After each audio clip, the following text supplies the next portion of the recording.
Guys, for today's video, i-open lang natin ang ating messenger app or yung ating messenger account.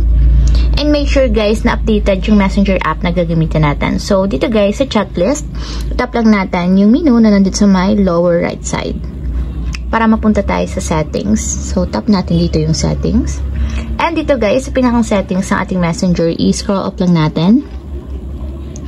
And then, tigil tayo dito guys sa preferences. So, dito ang itatap natin is yung privacy and safety.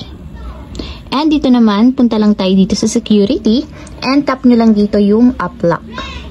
So, ayan guys, pagka-tap, kung makikita nyo, ganito yung lalabas. So, unlock with biometrics. Kung wala naman guys, biometrics yung phone, face unlock yung lalabas dyan. Kaya applicable dito sa aking phone is yung biometrics. So, kung makikita nyo guys, may switch button sa right side niya. So, para ma-enable yung biometrics, itatap lang natin yung switch button para ma-turn on. And dito guys, ilalagay lang natin yung ating fingerprint. So, ayan, nag-enable na siya guys. And dito pwede kayong mamili kung kailan nyo gustong ma-enable yung lock niya. So, kung gusto nyo mag-lock agad siya after nyong ma-close yung messenger. Or gusto nyo mag-lock siya after 1 minute kapag na-close nyo na yung messenger.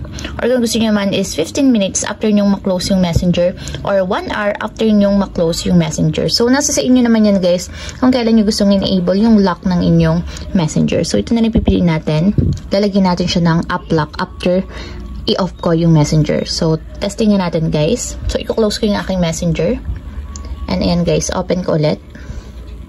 So, ayan, may makikita kayo guys na ganito. So, ibig sabihin, may unlock natin siya gamit ang biometrics or face unlock. So, lagay ko lang yung aking biometrics.